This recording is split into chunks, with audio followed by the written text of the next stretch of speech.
Waouh, waouh, waouh, waouh, waouh, waouh, waouh, waouh, waouh, waouh, waouh. Maintenant, c'est dangereux de faire des grasses matinées, hein.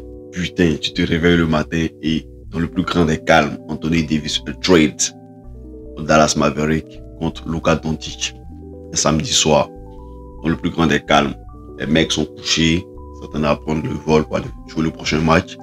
Et les mecs sont trade de grandes stars, de superstars, de all-stars.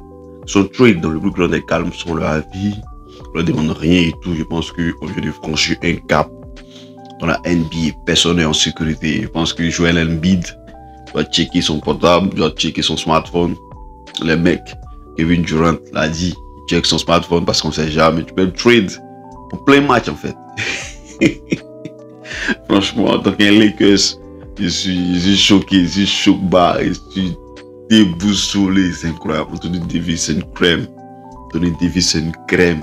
Franchement, si le mec, il a donné ses abdominaux, ses genoux, ses épaules pour les Lakers, il a tout donné pour les Lakers, il a tout fait. Il espérait juste que jouer à son poste. On recrute un poste 5, un pivot pour qu'il puisse jouer en poste 4. Mais non, il va aller jouer le poste 4. Le poste 4, pardon, au Maverick. Voilà, les Lakers n'en ont rien à foutre de lui. C'est incroyable, incroyable. On va analyser rapidement ce trade-là. Donc sur le transfert spectaculaire de Luka Doncic et Anthony Davis.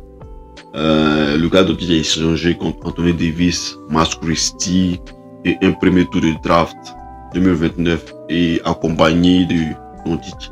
Il y a Maxi Kleber et Markieff Morris qui rejoignent les Lakers. Tandis que Jalen Hood et d'autres choix de second tour partent au Jazz. Pour les Mavericks, en acquérant Anthony Davis, Dallas se renforce dans sa défense intérieure et vise un impact immédiat aux côtés de Kyrie Irving. C'est clair. Notamment un échange avec ce joueur de 25 ans contre un jeune de 32 ans soulève pas mal de questions parce que ça, je ne comprends pas la stratégie des Mavericks en fait. Parce que Doncic, il avait une garantie sur plus de 5 ans. Voilà, que le franchise était toujours au top niveau, allait toujours jouer le titre et tout. Mais là, je pense qu'il veut gagner tout de suite avec Kyrie Irving et Anthony Davis. Qu'est-ce que ça va donner? Sur le papier, c'est une très grosse team, mais pour combien de temps? Parce que là, il faut vite gagner. Pendant qu'il y a les Celtics qui sont très en forme, il y a les Cleveland Cavaliers. Donc, ça va être chaud. Pour les Lakers, la mise en avant de Luka Doncic est clairement de l'affiche comme le franchise player. Je pense que là, LeBron James c'est plus le LeBron Show, c'est le Lucas Show maintenant.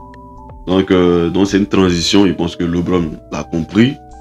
Et avec Bronny James, je pense que ça sera de plus en plus difficile. Maintenant, pour moi, il y a des raisons profondes qui expliquent cela. Je pense qu'il y a la préoccupation des Mavericks Dallas, sur des inquiétudes concernant la condition physique de Doncic. Et surtout qu'il devait avoir un contrat max pro max. Donc je pense que cela les a freinés parce que Luka n'est pas le mec motivé, c'est une diva en fait. Voilà, il fait pas des efforts défensifs et tout. Je pense qu'il y a tout ça qui est en ligne de compte.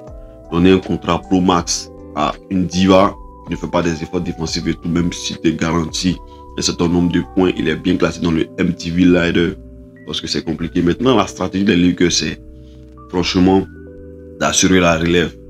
Et je pense honnêtement, grâce à cette aide là, on comprend automatiquement que les Lakers n'ont jamais vu en Anthony Davis un futur franchise player. Donc ils préfèrent confier leur franchise à quelqu'un de plus jeune qui peut reconstruire totalement la franchise. À voir, est-ce que Luka est le bon franchise player, celui qui reconstruit avec ses comportements de diva et tout. Le fait de monopoliser le ballon avec LeBron James en plus d'Austin Reeves, franchement ça sera compliqué.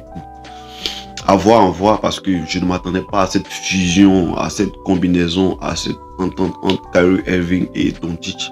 Ça a plutôt bien marché. Donc à voir avec LeBron et Austin Reeves. Donc franchement c'est ça la NBA, il n'y a pas de sentiment. On fait avec. Incroyable.